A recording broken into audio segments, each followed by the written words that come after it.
because non-Arabs are hardly present. The conference met.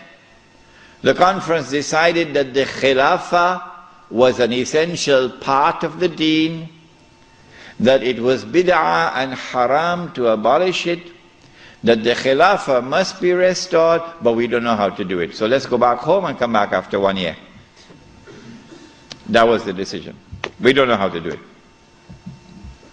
But in Mecca, you had the most successful representation of the entire world of Islam, because Britain really went to work on it. This conference is now convened, but strangely for the Wahhabi movement.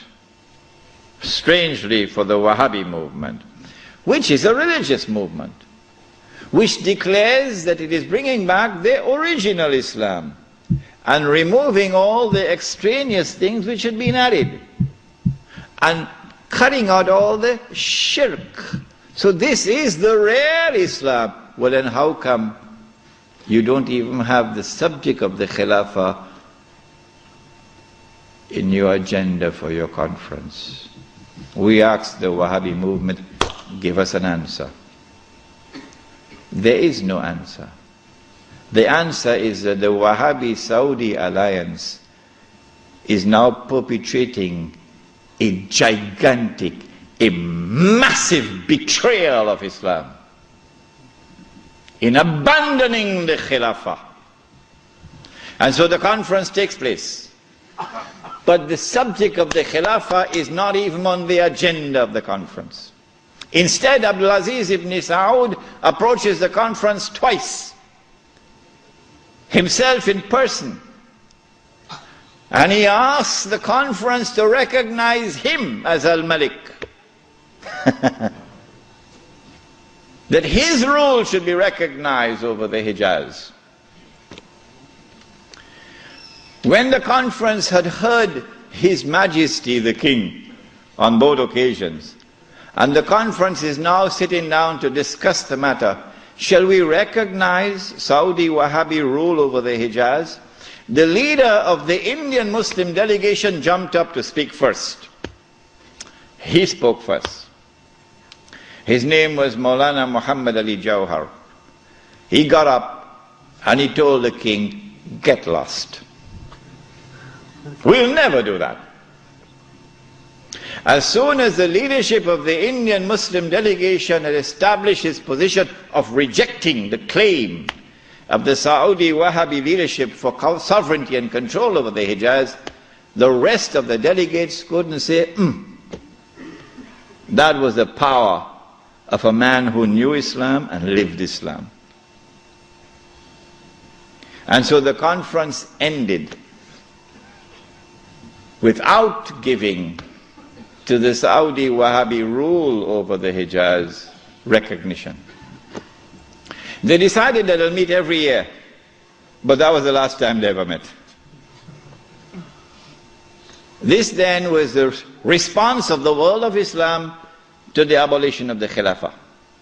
In 1930, I think, or 31, Hajj Amin al-Hussein in Jerusalem felt that the ominous advance of the Jews in the Holy Land required a response from the world of Islam. So he sought to reconvene the conference in Jerusalem. But it was a new conference. It gave it a new name in 1930 or 31. They call it the Al-Aqsa Conference, or the Mu'tamar al-Am. And this conference also met in 1930-31, but you're meeting to establish Darul Islam in a territory which is under British rule. Nothing could be more foolish than that. How can you restore Darul Islam when you're meeting in a territory which is under British rule? And you have to get permission from the British government to hold your conference.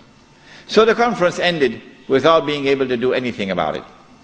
Since then to this day, there has been no effort, no significant effort on the part of the world of Islam to restore the Khilafah. Why? Simple. Because you cannot restore the Khilafah unless and until you can liberate the Hijaz, Makkah and Medina. You can't do that. when the Hijaz, the security of the Hijaz is underwritten by Uncle Sam? What is the replacement of the Khilafah? Around the world, beginning with the secular Republic of Turkey, and then an Iran which resembles a Shia republic but essentially is a secular republic, and then the secular Republic of Pakistan, which of course has now become the American Republic of Pakistan. And then in 1933, the Republic of Saudi Arabia, but they're parading as a monarchy. But it's actually a secular state, because it has all the trappings of a secular state. A secular state has territorial sovereignty. The state of Saudi Arabia has territorial sovereignty. A secular state has citizenship. Once upon a time when I went to Mecca, I was Muslim. And the only difference between me and my fellow Muslim who was resident in Mecca was that I was Musafir and he was Sakin.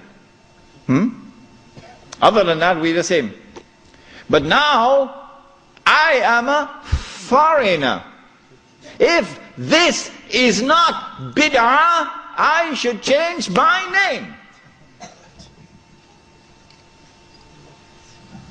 I am now a foreign national, and they are Saudis.